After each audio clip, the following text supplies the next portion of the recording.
and welcome back to my channel. My name is Emma and today we're going to be repotting this big boy right here. So some of you might have seen over on my Instagram a couple weeks back, we had an incident involving Cleo and this moss pole. As you can see, it didn't turn out very well.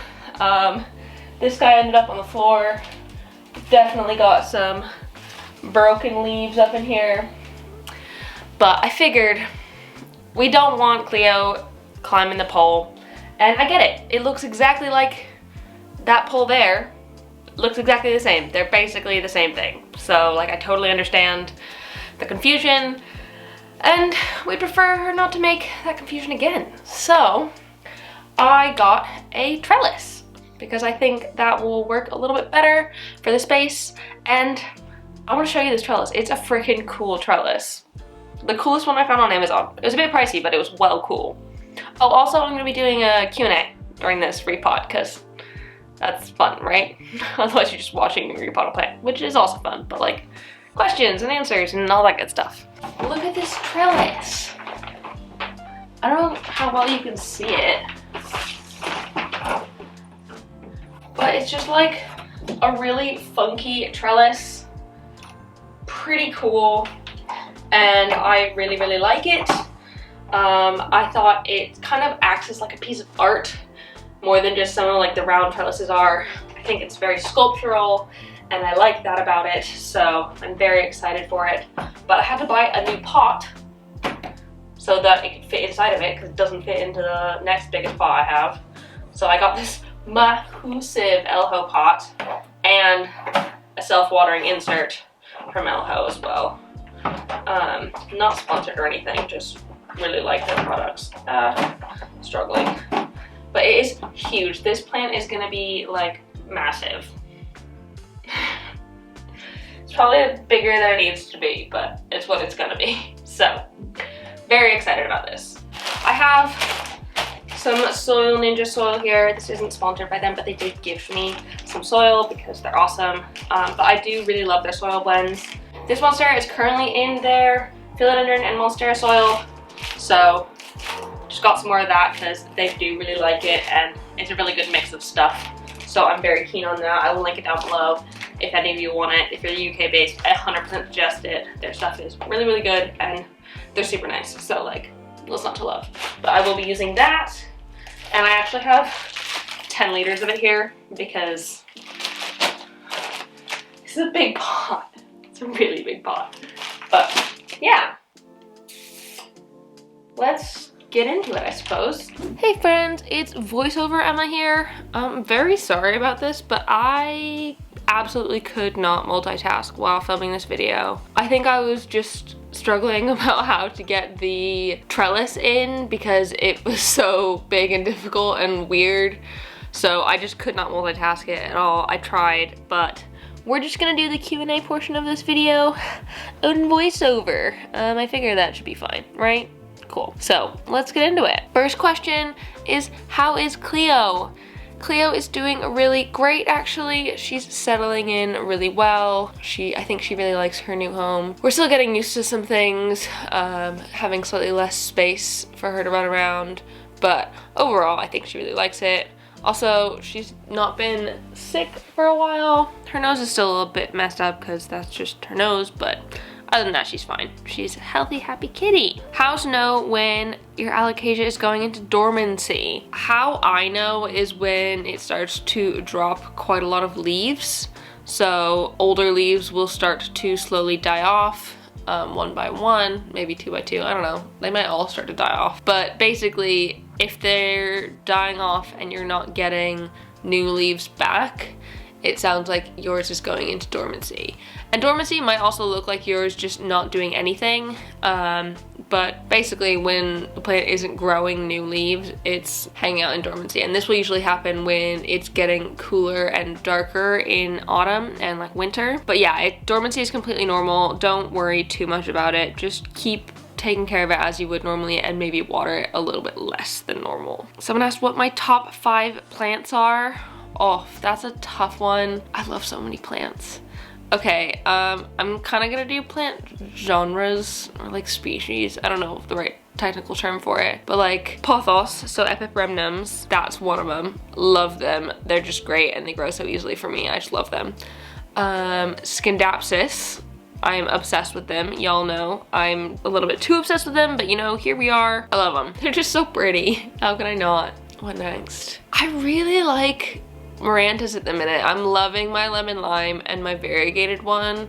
I think I like them a bit more than the red one just because I like the coloring more and I think they're fun and they grow really cool and they move about, which is nice. Monsteras, I just think they're cool and I love how the leaves have fenestrations. I think that's just a mental thing that the plants do.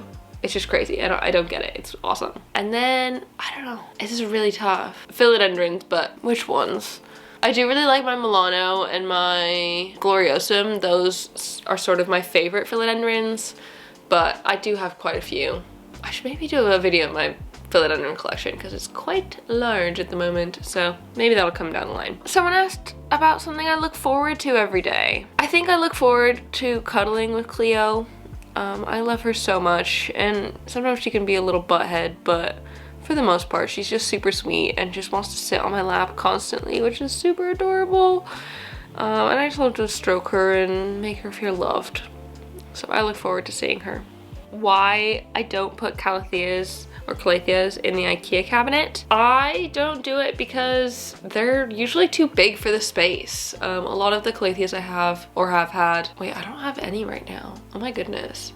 Okay, well, all of the Calatheas I have had are quite large, and in the cabinet they would just take up so much space that it wouldn't be worth it. I feel like the cabinet is good for not smaller plants, but you can't really put big things in there, so I think that's why I don't put them in. Maybe if you have a baby it would be fine in there because it would like the extra humidity, but other than that I don't think they're quite the right thing. I don't know, I just can't imagine them going in there, if that makes sense. What plant am I not interested in getting ever? Ooh, that's a tough one. I think I'm kind of the mindset of like try everything once because why not? Like try plants, they're fun. But I think there are some plants that I just don't fancy, and I think a lot of begonias fall into that category. I find some begonias just aren't my style. I do like the like maculosa angel wing kind of ones that are like polka dotty, but a lot of the ones with like the wrinkly leaves, those just don't pique my fancy, so I probably won't be getting any of those ever. Just not my vibe. How to deal with the stress of a seemingly happy plant suddenly becoming unhappy. That is stressful. I hate when my plants do that. The best thing to do is look at the environment, and if anything has changed in the environment recently, whether it be like the time of year and the light's changing, or it's getting cooler, or if it's been moved somewhere in your house, they don't like that, or if it's been repot, they don't like that, or if you've changed your watering schedule, stuff like that. Just like look for any changes in the environment and their surroundings because that could cause stress on them.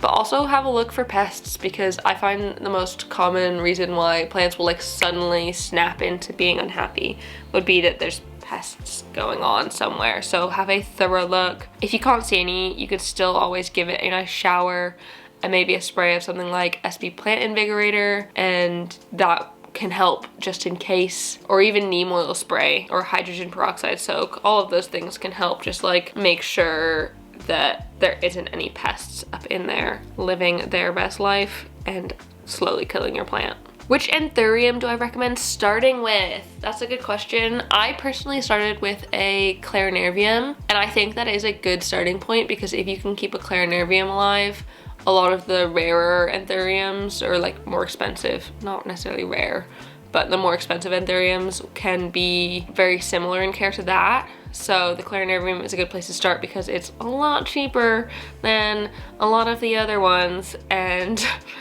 it just makes a bit more sense to start there in something that's not as expensive as other ones. And I think it's still one of the prettiest ones I have. I love the like dark green velvety leaves with the like bright silvery veins. So I think they're just as striking as a lot of more expensive anthuriums, but at a much lower cost. And so it's a good place to start. Did I teach myself plant care or did I learn from other people? I did a lot of teaching myself. I've done a lot of research about my plants. Pretty much every plant I have done a decent amount of research in. I try and do research on my plants before buying them because I want to make sure that I can provide them with the proper environment and not give them a bad time, because no one wants to just immediately kill a plant. But for the most part, I do a lot of research myself. I do follow other plant YouTubers. I can link some down below in the description box of ones that I follow and that I've learned from and that inspire me. But for the most part, I just do lots and lots of research, and all of the plant care videos come from loads of research and also my own experience and like the trials and tribulations of learning how to care for plants by myself. How to make soil dry out faster in autumn and winter? That's a question, because sometimes soil does take a lot longer in autumn and winter. That's just how things are. It is darker, it is like colder, less is going to evaporate, your plant is growing less, so it's going to be using less. So the soil can be like quite moist, and so we don't want to keep it too moist too much, because then it can lead to stuff like root rot and other problems, fungus gnats. Gross. It's difficult. I think you don't want to waterlog your soil too much. You want to make sure that it's not sitting in water after you've watered it, which you want to do all year round, but this is especially important in winter when the plants aren't growing quite as rapidly. If it's taking exceptionally long for them to dry out, it might be worth changing them to a lighter soil, because a lighter, airier mix, maybe a chunkier mix, will dry out a lot quicker than a dense, heavy mix.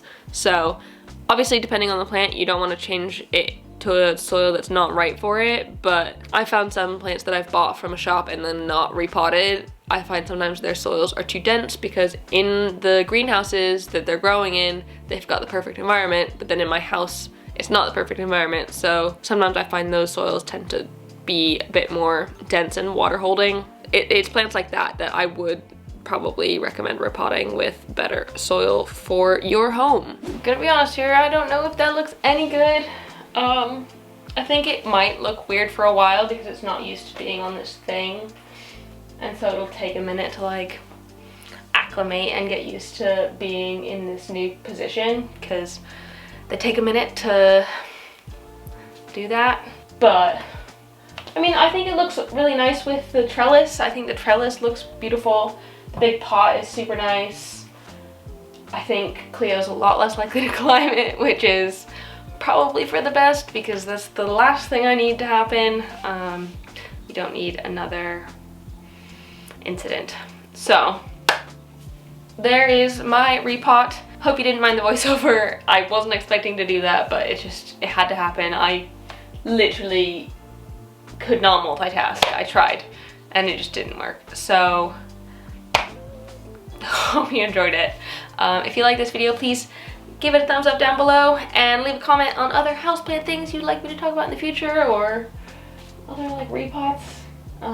Yeah, if you want to see how this monstera fares, head over to my Instagram. I'll be posting updates on there. And subscribe for more videos. Thank you so much for watching, and I will see you next time. Bye!